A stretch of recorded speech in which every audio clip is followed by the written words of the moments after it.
Legenda timnas Australia ketar-ketir dengan kekuatan timnas Indonesia.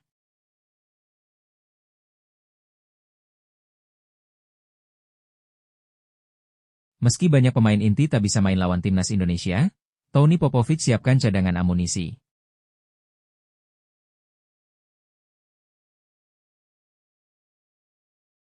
Tom Haye yakin timnas Indonesia tak mau cuma imbang lawan Australia. Timnas Indonesia harus menang.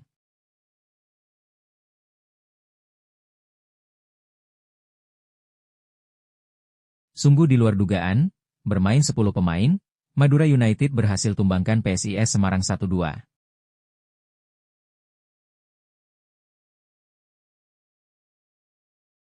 Persija Jakarta nunggak gaji pemain, Erick Thohir sebut PSSI tak bisa ikut campur.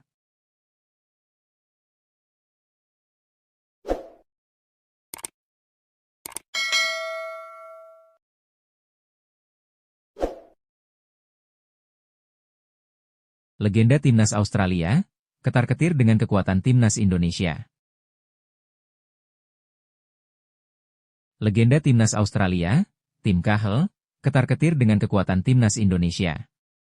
Dia menyebut, timnas Indonesia saat ini setara dengan negaranya. Seperti yang kita ketahui, timnas Indonesia akan bertamu ke Sydney Football Stadium, markas timnas Australia, dalam lanjutan putaran ketiga kualifikasi Piala Dunia 2026 zona Asia, Kamis, 20 Maret 2025. Laga ini sangat krusial buat kedua tim untuk menjaga asa lolos langsung ke Piala Dunia 2026. Tim Cahill mengatakan, pelatih timnas Australia, Tony Popovic, memiliki pemain-pemain potensial dengan kualitas dan pengalaman mentereng.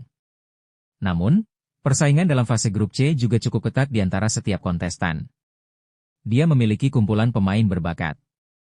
Akan tetapi, bila Anda melihat negara-negara seperti Indonesia, Arab Saudi, dan negara-negara di Asia lainnya, mereka setara, tim dilansir dari The Roar, Minggu, 16 Maret 2025. Bahkan ada beberapa yang lebih baik, itulah realitas sepak bola saat ini, sambungnya. Mantan striker Everton itu menilai, perjalanan timnas Australia dalam kualifikasi Piala Dunia 2026 zona Asia memang tidak mudah meskipun saat ini berada di posisi kedua. Hal itu pun menjadi tantangan buat Tony Popovic. Saya pernah bermain dengan Tony. Dia orang yang hebat, dia jelas menghadapi tantangan besar di pundaknya dan saya mendoakan yang terbaik untuknya, ucapnya. Dia seorang profesional, dia pelatih yang hebat, dia orang yang lebih baik lagi, dan dia akan diuji, karena memang begitulah sifat pekerjaannya, tambahnya. Australia berada di posisi kedua dengan 7 poin, dan puncak klasemen dihuni Jepang karena punya 16 poin. Sementara itu, timnas Indonesia di peringkat ketiga dengan 6 poin, setara dengan Arab Saudi, Bahrain dan Cina di peringkat keempat hingga ke-6. Hanya 2 tim teratas yang berhak lolos langsung ke Piala Dunia 2026. Sementara peringkat ketiga dan keempat harus melalui jalur kualifikasi putaran keempat.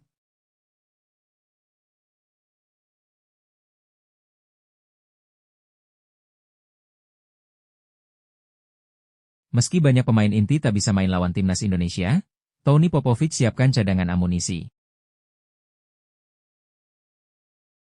Timnas Australia akan menjamu timnas Indonesia pada matchday ke-7 grup C, kualifikasi Piala Dunia 2026 zona Asia di Stadion Sydney. Pertandingan ini punya arti sangat penting bagi kedua tim terkait persaingan lolos ke Piala Dunia 2026. Sialnya bagi timnas Australia, sejumlah pemain kunci mereka harus absen seperti Alessandro Circati, Harry Souttar, dan Jordi Bos, absen karena cedera. Nestori Irankunda, Thomas Deng, dan Cameron Devlin juga tidak masuk dalam daftar skuad timnas Australia. Meskipun begitu, timnas Australia bukan tim yang bisa dianggap remeh oleh timnas Indonesia. Socceroos punya tradisi lolos ke Piala Dunia dan tetap punya beberapa pemain kunci. Craig Godwin punya kaki kiri yang sangat kuat. Dia adalah eksekutor utama bola mati timnas Australia. Godwin harus benar-benar diwaspadai oleh para pemain belakang timnas Indonesia. Godwin sendiri tampil cukup bagus bersama Al-Wehda di Saudi Pro League. Dia bikin 5 gol dan 6 assist dari 23 laga di Saudi Pro League. Irvine diyakini jadi motor penggerak di lini tengah Australia. Dia punya level dan kualitas yang tidak diragukan lagi. Dia adalah pemain inti dan kapten ST Pauli. Irvine punya kemampuan distribusi bola yang bagus, selain itu, dia juga punya kemampuan merancang serangan dari posisi agak dalam, buktinya, dia bikin 5 assist dari 26 laga Bundesliga. Catatan gol Yengi bersama Portsmouth, yang bermain di Championship Inggris, tak lebih baik dari Ula Romeni. Namun, sebagai bomber timnas Australia, dia adalah pemain yang penting. Yengi mampu mencetak 6 gol dari 6 laga terakhir bersama Australia. Ketika Australia meraih 1 poin dari markas Bahrain pada November 2024 lalu, Yengi memborong 2 gol negaranya. Timnas Australia kehilangan banyak pemain kunci saat berjumpa timnas Indonesia, 20 Maret 2025 nanti. Meskipun begitu, tim racikan Tony Popovic itu tetap harus diwaspadai karena punya banyak cadangan amunisi.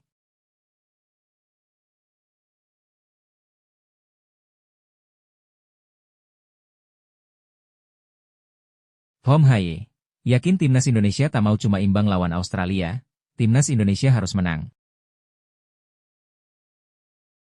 Timnas Indonesia berambisi untuk memenangkan laga melawan timnas Australia dalam lanjutan kualifikasi Piala Dunia 2026 zona Asia.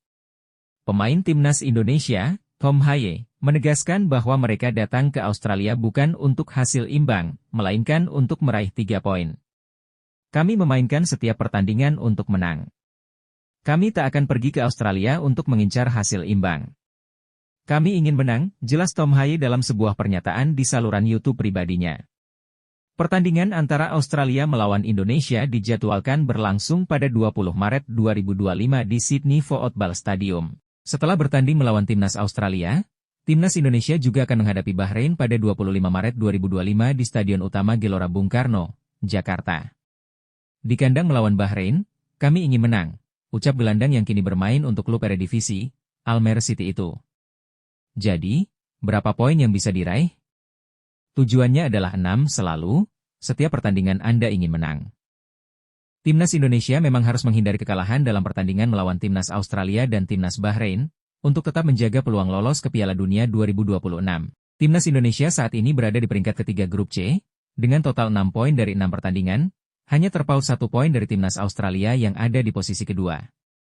Namun, posisi timnas Indonesia masih rentan karena memiliki jumlah poin yang sama dengan 3 tim lain, di bawahnya. 2 tim yang menyelesaikan putaran ketiga kualifikasi di 2 posisi teratas grup akan lolos ke Piala Dunia 2026. Sementara tim di posisi ketiga dan keempat akan melanjutkan langkah ke babak selanjutnya, yakni putaran keempat kualifikasi dan 2 tim terbawah bakal tersingkir.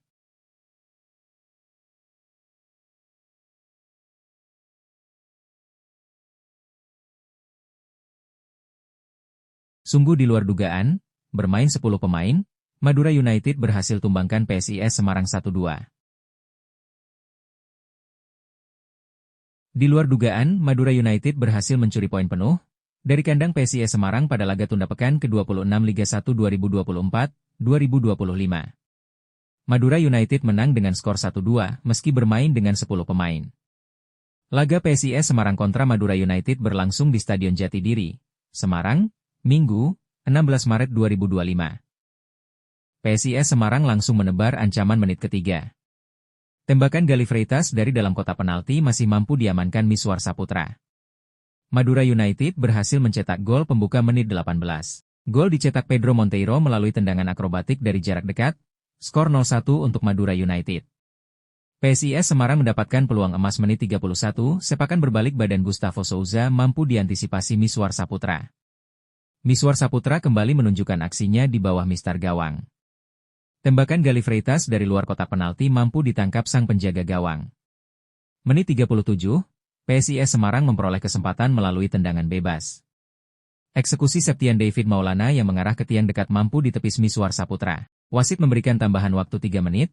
Babak pertama ditutup dengan skor 0-1 untuk keunggulan Madura United. Dewangga melepaskan tendangan bebas dari sisi kiri pertahanan Madura United. Eksekusinya masih melambung dari gawang Miswar Saputra. PSIS Semarang berhasil menyamakan kedudukan menit 57.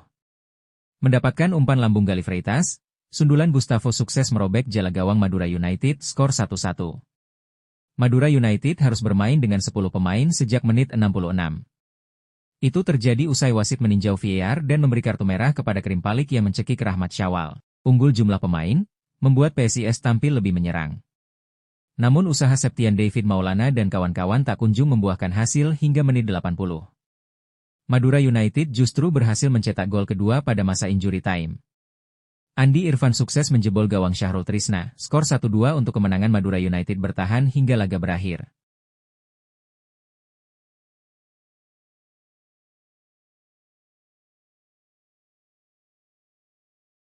Persija Jakarta nunggak gaji pemain, Erick Thohir sebut PSSI tak bisa ikut campur. Persija Jakarta menghadapi badai isu tak sedap pada Maret 2025 ini, klub berjuluk Macan Kemayoran itu, dikabarkan mengalami keterlambatan pembayaran gaji pemain, yang berdampak pada performa tim di BRI Liga 1 musim 2024-2025. Saat ini, Persija tertahan di peringkat keempat klasemen sementara. Dalam 7 laga terakhir, Rizky Ridho dan Kokega hanya mampu meraih 1 kemenangan. Terbaru, mereka tumbang di kandang sendiri usai dikalahkan Arema FC dengan skor 1-3. Isu mengenai penunggakan gaji ini, pertama kali mencuat ke publik setelah pernyataan pemain asing, Gustavo Almeida, pada 5 Maret 2025. Pelatih Persija Jakarta, Carlos Pena, mengakui adanya masalah internal yang sedang menghantui skuad asuhannya, meskipun tidak secara gamblang menjelaskan persoalan tersebut. Rumor yang berkembang menyebutkan bahwa masalah finansial menjadi akar persoalan. Manajemen klub diduga belum memenuhi kewajiban membayar gaji pemain dan staf tim selama 2 hingga 3 bulan terakhir. Menanggapi isu tersebut, Ketua Umum PSSI Erick Thohir memberikan penjelasan mengenai posisi federasi dalam persoalan tersebut. Ia menegaskan bahwa PSSI tidak memiliki kewenangan langsung untuk ikut campur dalam urusan keuangan klub. Kadang-kadang seolah-olah PSSI bertanggung jawab atas semua hal. Padahal, PT LIB, Liga Indonesia Baru, itu dimiliki 99% oleh klub-klub, PSSI hanya punya 1%, ujar Erick Thohir, Minggu 16 Maret 2025. Erick juga menjelaskan bahwa PT LIB bersifat independen dalam mengelola kompetisi Liga 1, termasuk menyikapi persoalan klub yang mengalami kendala keuangan. Meski begitu, ia menekankan bahwa PSSI tetap berperan aktif dalam mendukung kemajuan Liga, terutama dalam hal pengembangan wasit dan penerapan teknologi Video Assistant Referee, VAR. PSSI investasi besar dalam pengembangan wasit, dari yang sebelumnya hanya 3.000 menjadi 13.000 wasit, dengan pelatihan berstandar AFC dan FIFA. Selain itu, kami juga memberikan asuransi kesejahteraan bagi wasit, dan mendorong penerapan VAR di Liga 1, jelas Erick. Ia menutup pernyataannya dengan menegaskan bahwa PSSI mendukung langkah-langkah pembenahan yang dilakukan PT LIB dan klub, namun tetap menyerahkan tanggung jawab utama kepada masing-masing pihak yang berkaitan langsung.